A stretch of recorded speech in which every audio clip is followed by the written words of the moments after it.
Welcome to this Tzaddi Spirit Gathering teleconference. Today is February 20th, I guess, right? 2018.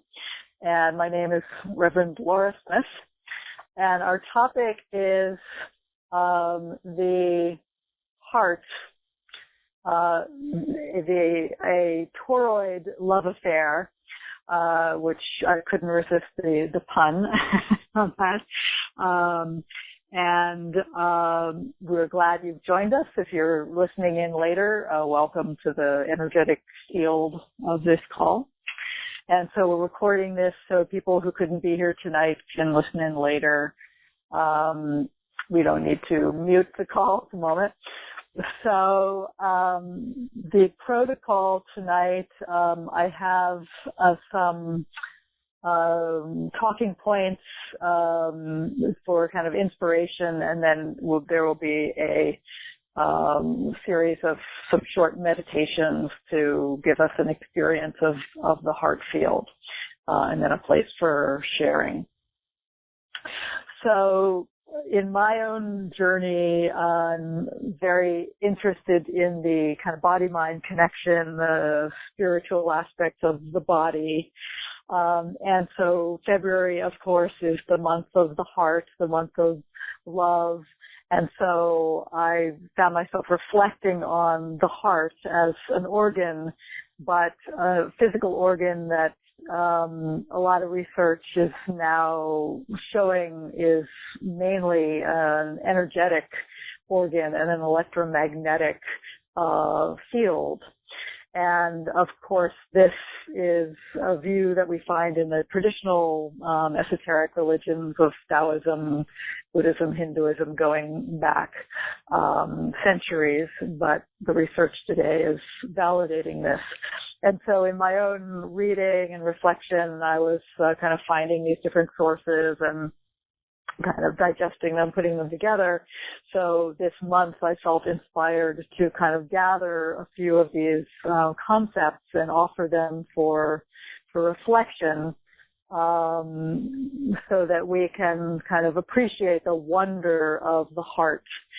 And the Chinese medical tradition, in Chinese medicine, the heart is viewed as the emperor in the body, and all the other organs kind of surround and protect and help the emperor. And so it's kind of a wonderful image to honor the heart. So I'll offer some of these kind of points for reflection, and then we can go into a bit of an experience.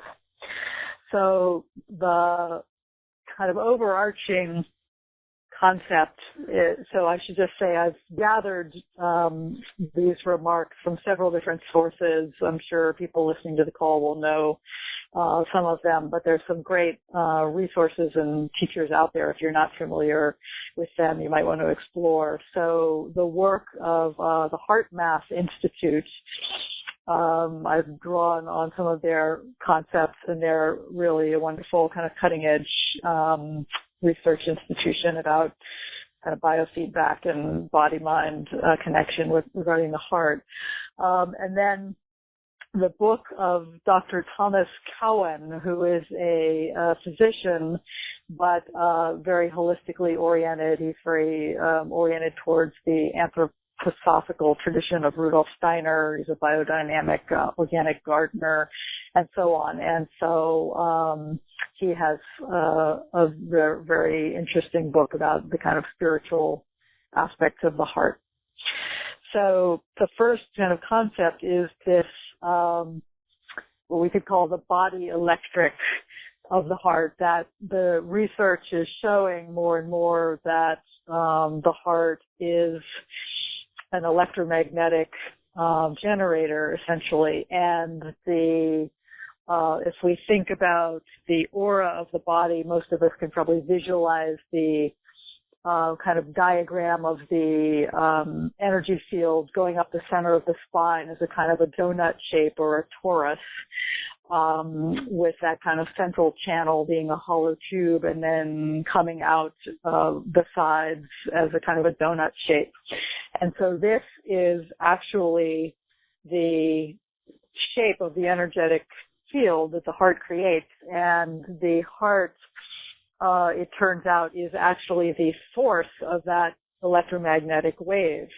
And so in that kind of donut-shaped field that we think of in the yoga traditions and so on, the heart really is the center of that on an electromagnetic level. And so research has shown that the field of the heart is many times more powerful than the field of the brain.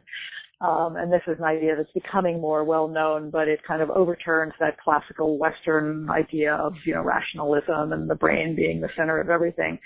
So it turns out really that the brain is in service of the heart and influenced by the heart and not the other way around. And another concept is that the body operates as a kind of a liquid crystal. And of course, when we think about the heart, the circulatory system with the blood flowing is an integral part of that. And so there's a liquid dynamic. And some of the research that's being done is showing that literally the blood vessels operate as liquid crystal. And so one of the interesting concepts, there's a site that Tom Cowan recommends or references by M.J. Pagman as one of the co-authors of this book, Dancing with Water. And there's a wonderful website called dancingwithwater.com. And they talk about some of the new research about, structured water and the kind of electromagnetic properties of water. And we're probably all familiar with the crystal photographs of Dr. Emoto from Japan. And so that's one of the expressions of this body of research. And so M.J. Pagman kind of makes the point that life is increasingly defined as the flow of energy through an organized matrix. Okay, and so crystal would be the epitome of that definition, the flow of energy through an organized matrix. And so, in fact, the heart and the human body operate as a liquid crystal in this sense. And so you have, electrically charged particles kind of flowing through, these systems, creating an energetic field. And as we know, crystal has a property of recording information and transmitting information. If we think of our quartz crystals or computers, that's abundantly clear. And so the physical body and circulatory system is literally recording and transmitting information in this energy field. And so this brings up an integral aspect of the heart as an electromagnetic organ, that we are intrinsically connected with other living beings and their energy fields. It's built into the physics of the thing, and that we're designed to send information and receive information. And so our systems act as transmitters and antennas according to these principles. And so this gives a kind of a scientific backing to some of these metaphysical concepts and energetic concepts that we, in this community certainly practice, that we're literally connected in a field that's communicating. Okay, and so Tom Cowan, Dr. Cowan, kind of goes one step farther, and he talks about how the heart is connected with the emotion of love traditionally. And for him, he makes the point that that is an expression of the fact that the heart contains our kind of core energetic essence as the source of our field. And another word for that essence is love. Buckminster Fuller called, gravity the force of love. It's kind of a physics, a view of this fundamental principle in the universe. And so in appreciating the heart this way, we are appreciating our fundamental essence. And of course, another word for that spiritual context might be the soul. So there's a very intimate relationship between the heart and the soul in that sense. So another source for information on the heart, as I mentioned, is the Heart Math Institute. And many people are familiar with some of their work, but they're really hello, how are you? Hi, it's Sally. Hi, Sally, welcome. We have Diane on the call as well, and I think it's a small group tonight, just the three of us so far, and Nancy Rubin is holding space for us, so welcome. Glad you could join us. Yes, I'm glad I could too. Great. So I was, we started the call. The topic, of course, is the heart on a kind of electromagnetic level, and I'm offering some kind of points for reflection drawn from some of the current energetic research that's out there, and so I'm kind of in the middle of that, and then in a few minutes we'll have an opportunity to do some meditations to kind of feel into the heart field and then sharing. So welcome. Okay, so I'll continue then. So the Heart Math Institute then adds some pieces to this picture. And so they're coming from the perspective, it was one of the founders, and they were really kind of one of the first groups to put this research out there, was Doc Childra.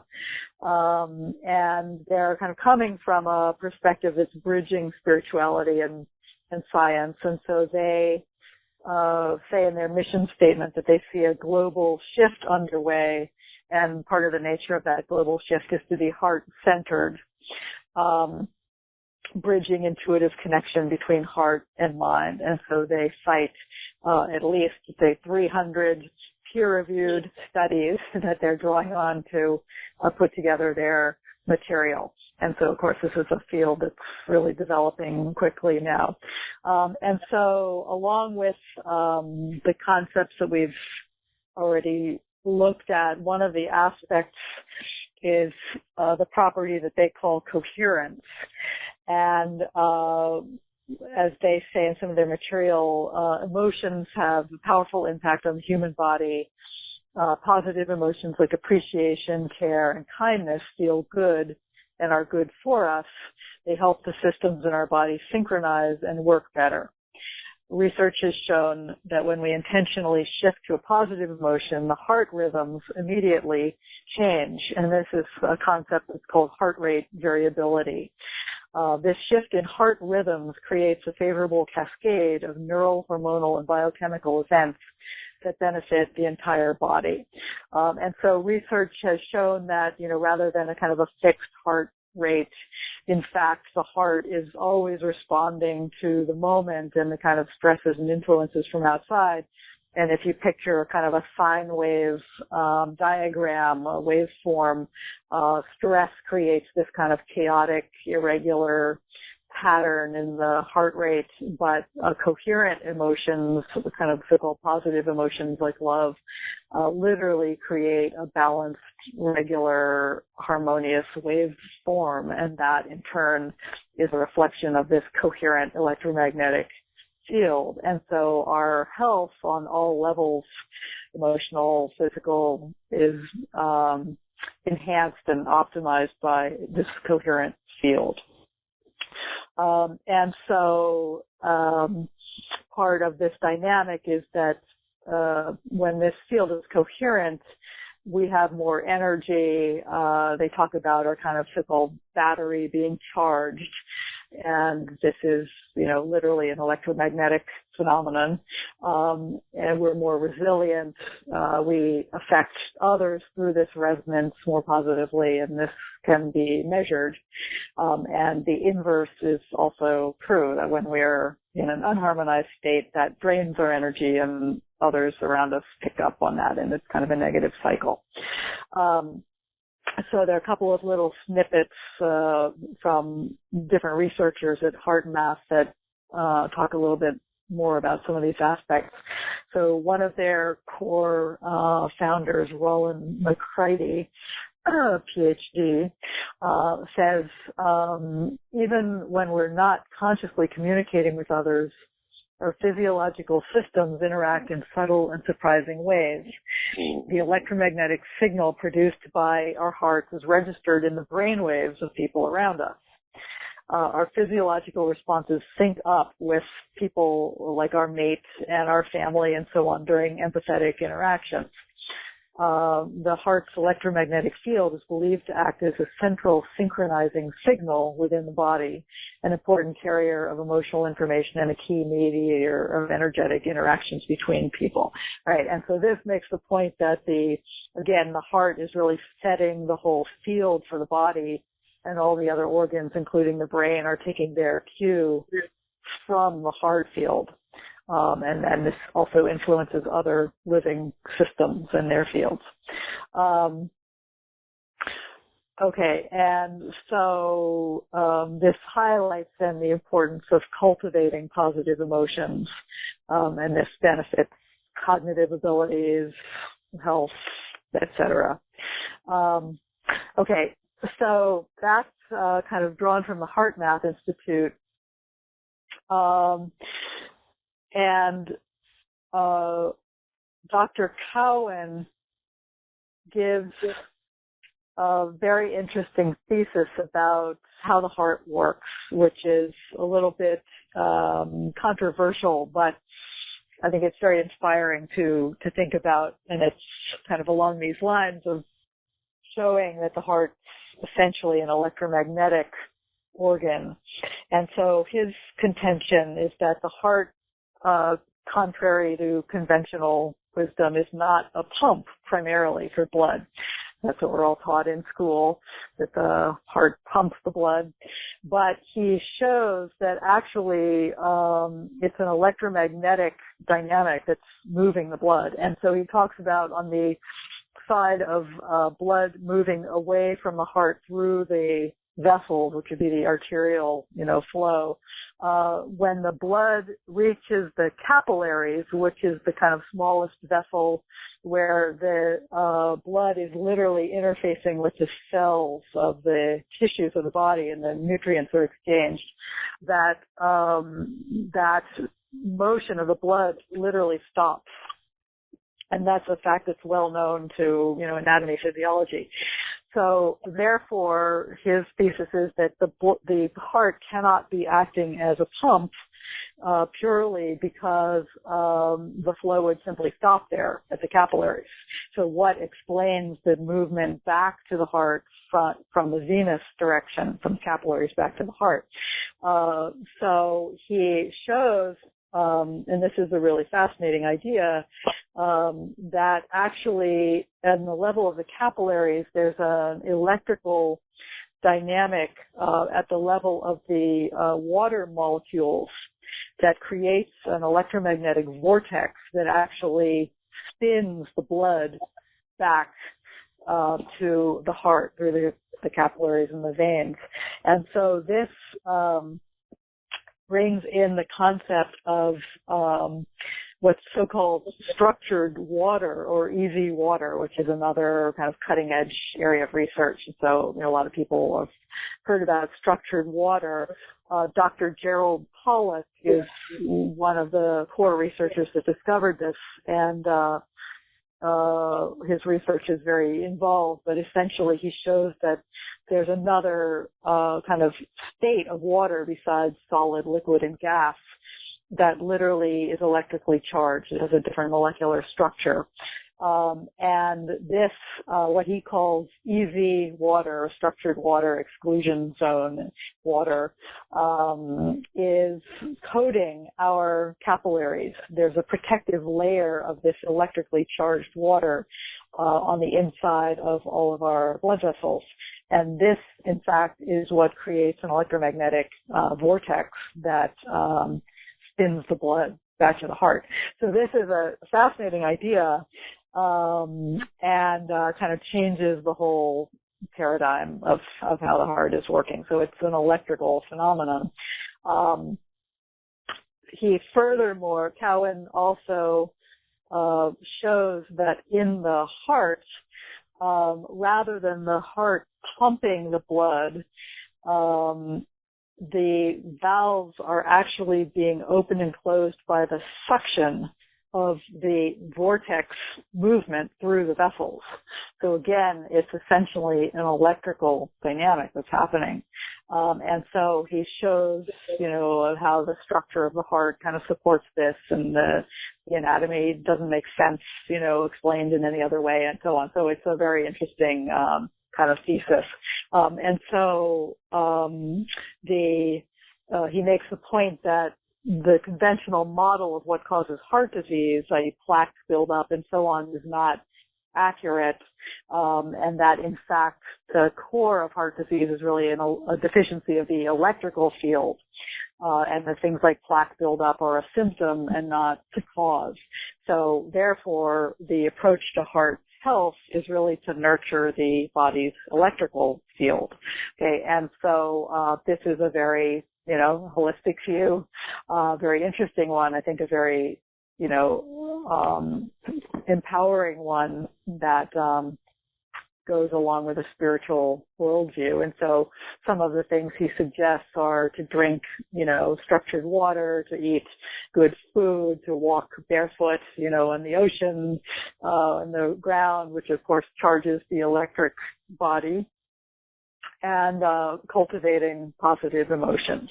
Okay, so the spirit and the body are linked.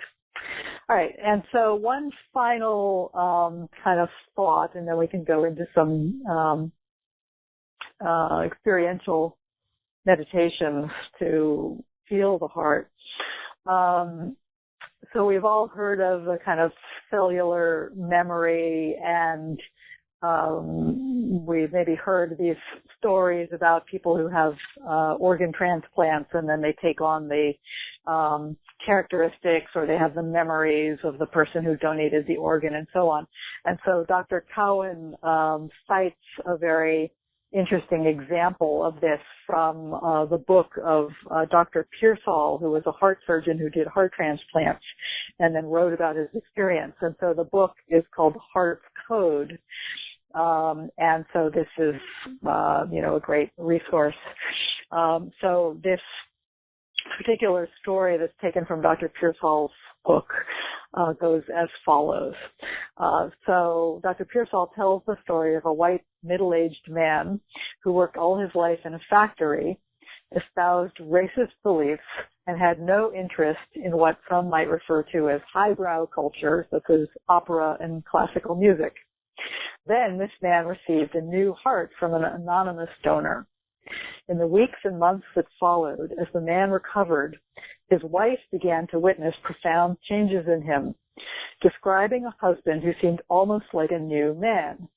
He wasn't simply relieved and grateful and shaken by the experience of having undergone a heart transplant.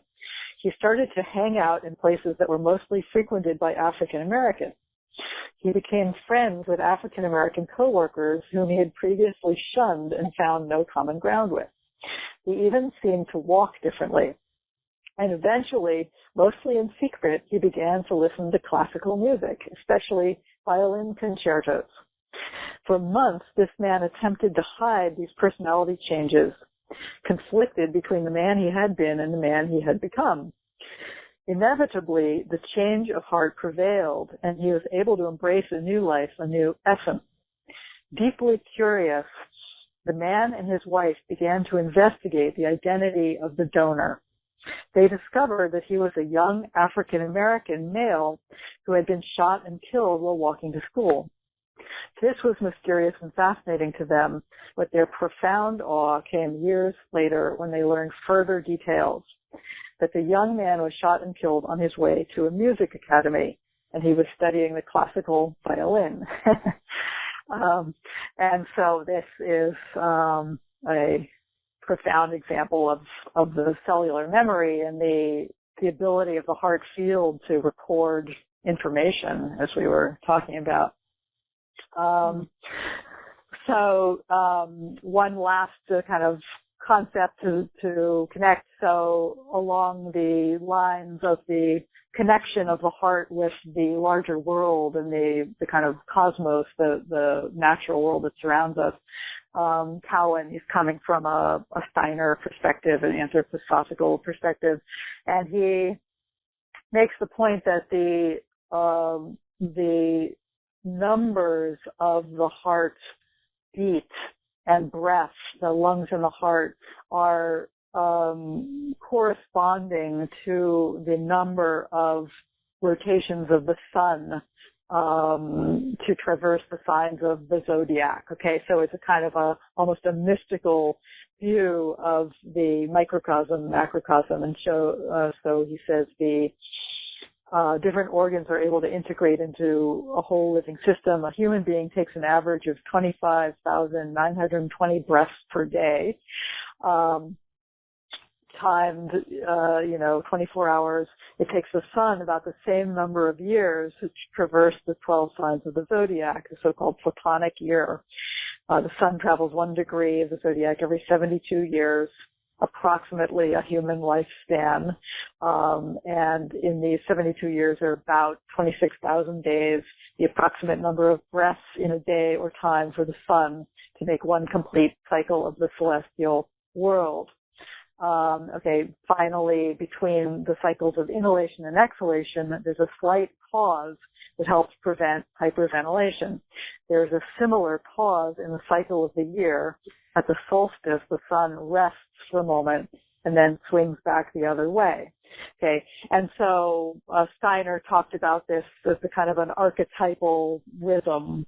And so this, I think, is a very inspiring kind of example of the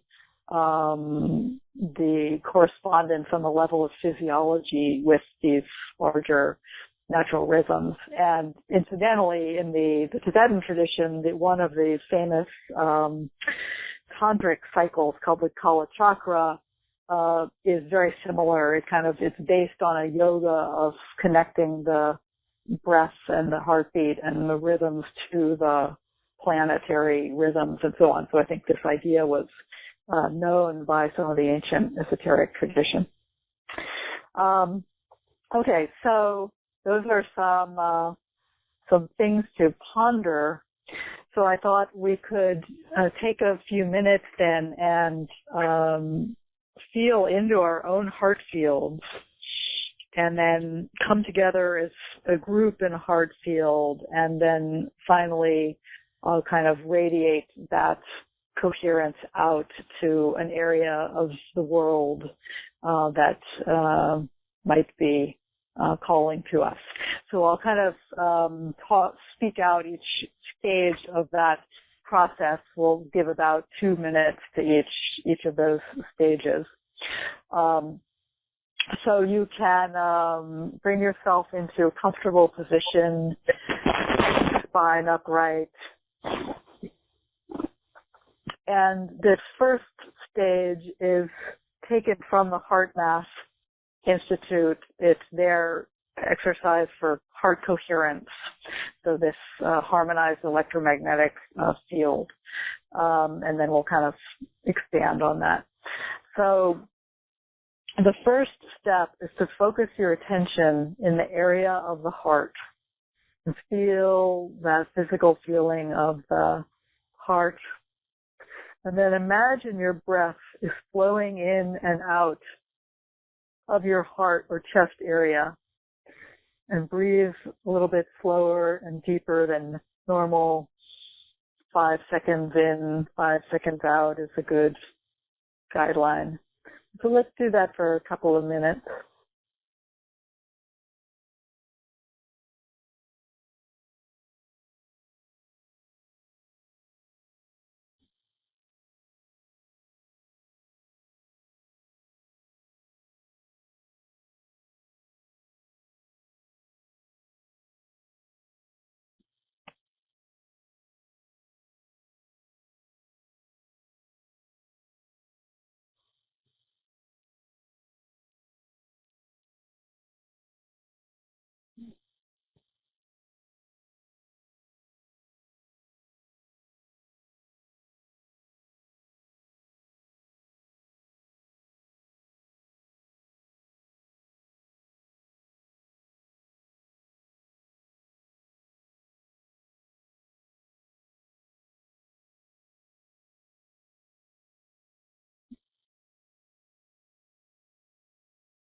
And now,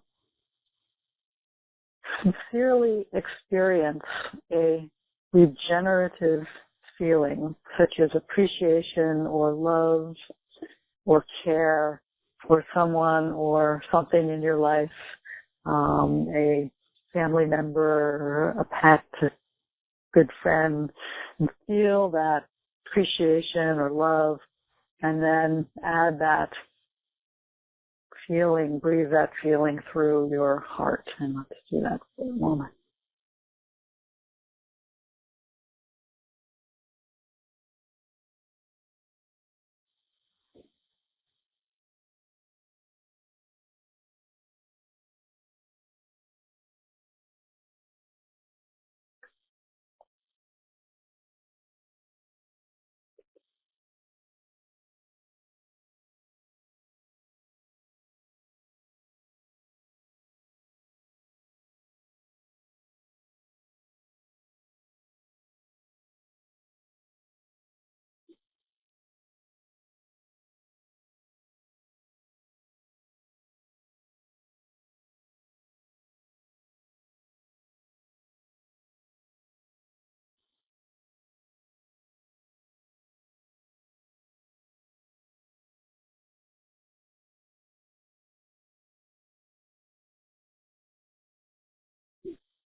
And now let's add another stage. And this is taken from Bill McKenna, a spiritual teacher. And so that emotion that you were breathing in and out, now direct it to yourself so that you're giving yourself that love, that unconditional love, as if you were giving it to another person. Often we focus on giving it to others, but let's give that to ourselves and our heart.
And now let's extend our heart fields out to connect with each other. Those of us that are on the call live and those of us who may be listening in later in time, and then the larger community that we're a part of, including energy beings. And let's feel into that connected heart field.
And now let's radiate that coherent field outward into the world. And so using your sensing, scan the globe and find a place, location that seems to be low in energy, to be incoherent, a place that could use this coherent field. And let's take a couple of minutes to send energy to that place, wherever that is for you.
And begin to bring that to a close.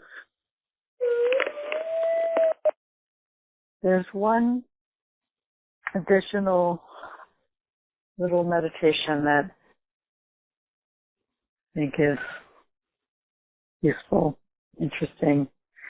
And so take your wrist and find your pulse or your throat and spend a moment listening to the rhythm of your pulse. And in your imagination, give that a sound. If you were going to write it out, lub-dub, or however you would phoneticize that rhythm, spend a moment in getting to know your own heart and how it speaks to you. And you may get a sense of an energy flow, like a sine wave, a shape. What kind of shape would that rhythm make? Maybe there's a texture. Just spend a moment feeling into that.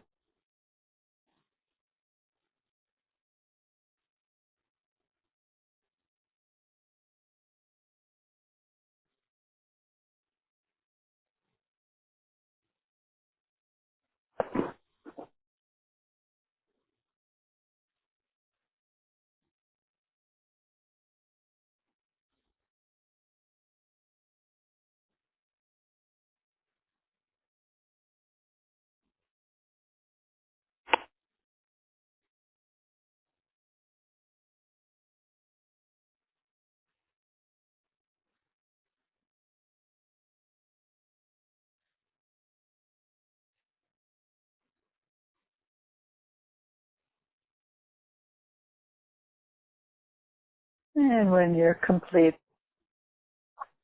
you can come back into the room, and you might want to make a note or two, and then In a minute, we'll open up the floor for sharing.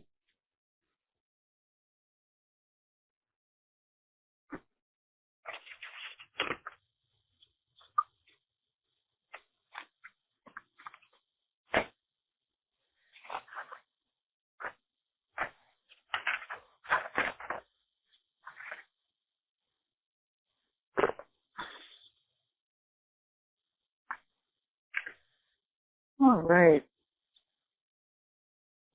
Welcome back. And if anyone would like to share about their experience, the floor is open. I'd love to hear your comments.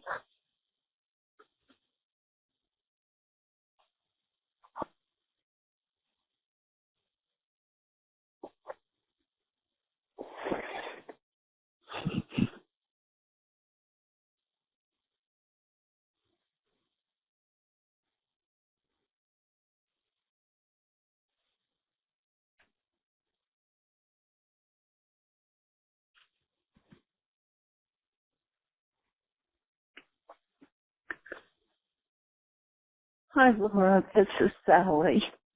Hi, Sally. What was really beautiful for me is that every time you would prompt a way to direct the energy, it just completely opened up for me. And when you prompted to think of someone, I'm here with my sweet little doggy Chance, and it was just like, boom. There was this chord and just a wonderful gushing of love. And then the same thing when you spoke about bringing the energy out to a greater space, and it was like my orientation was just going there as you started those words.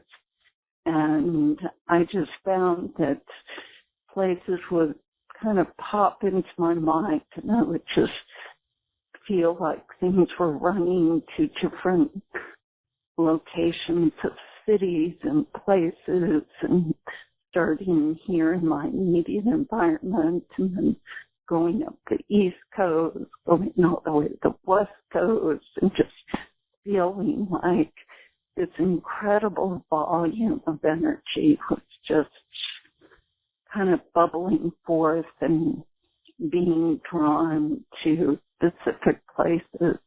And it was really lovely to participate in. So thank you. Oh, well, thank you. It's very beautiful. And my experience was I got really drawn into at the end of your interesting presentation where the water electromagnetic field that surrounds the heart and contributes to the rhythm and to the function and operation of everything. I think I just kept going deeper and deeper into that with every prompt. I might think of a person based on the prompt, but it was like going into that somehow and really deeply. And it was a real, I don't know, it was really interesting. And I sort of felt like I became that combination of the field, the heart's magnetic field, and then this water thing. And that was my experience. It was very interesting, and it felt really deep. It's fascinating. Yeah. Makes me think of the pace energy. I don't know. Yeah. Something like that. Yeah, fascinating. Yeah. And for me, the experience deepened or got more coherent, more powerful with each stage. And at about the second one, it kind of took a life of its own. And I was surprised by how powerful it was, and I could feel kind of energy shifting and moving in my body and so on, and so it kept building. And like Sally said as well, when we were sending energy to other places, I had these different locations pop into my mind kind of spontaneously, and the Middle East, for example, and Africa and various places, but it was almost like it wasn't my ego mind thinking it. It was kind of automatic. And then feeling the pulse for me was powerful. I've been kind of playing with that on myself, preparing for this talk today. And it's always kind of surprising, when I feel my pulse, I realize that the actual sensory experience is not the same as my mental construct of my heart, and that actually the beat is it's irregular. There are little irregularities in each heartbeat and several kind of layers, and that it's kind of surprisingly fragile. There's a kind of a delicacy about it that's kind of powerful to feel, that this organ is so central, just keeping the body alive, and yet it's kind of it's delicate in a way. So that was powerful for me.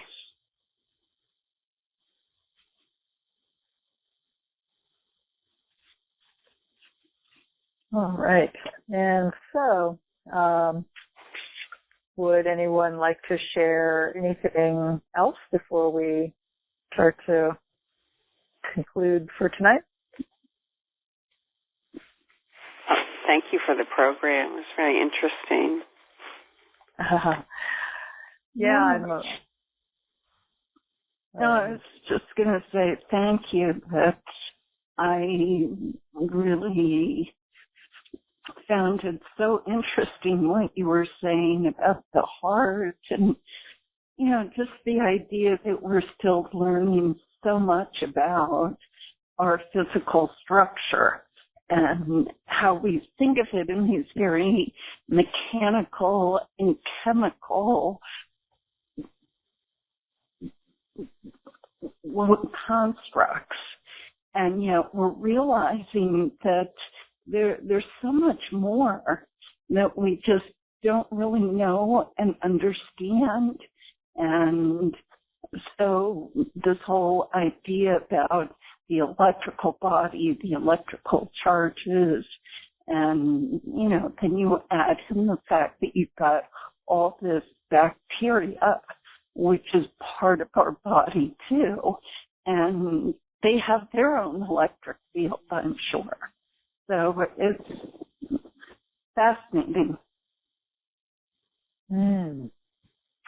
Oh, I'm glad it inspired. And if anyone wants references to any of these books or so, I'd be happy to write them out. But Gerald Pollack, The Fourth Phase of Water, I'm just starting to learn about this, though of course, structured water is kind of in the airwaves now, but I didn't really know much about the chemistry, but he has the book, The Fourth Phase of Water, but there's interviews on YouTube and so on, so it's easy to get a kind of an overview of it, but it really makes me think, take water more seriously and the water that I drink.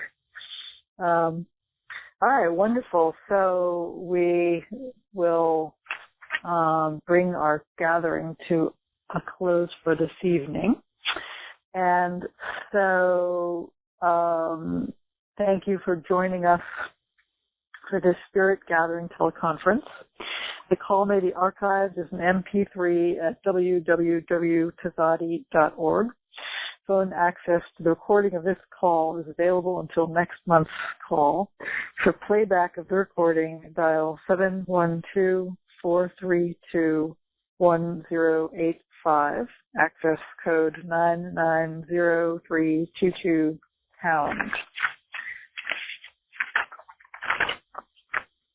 We hope you'll join us for our next spirit gathering. We'll be on Tuesday, March 20th, and healer counselor Sally Eckert will be our presenter.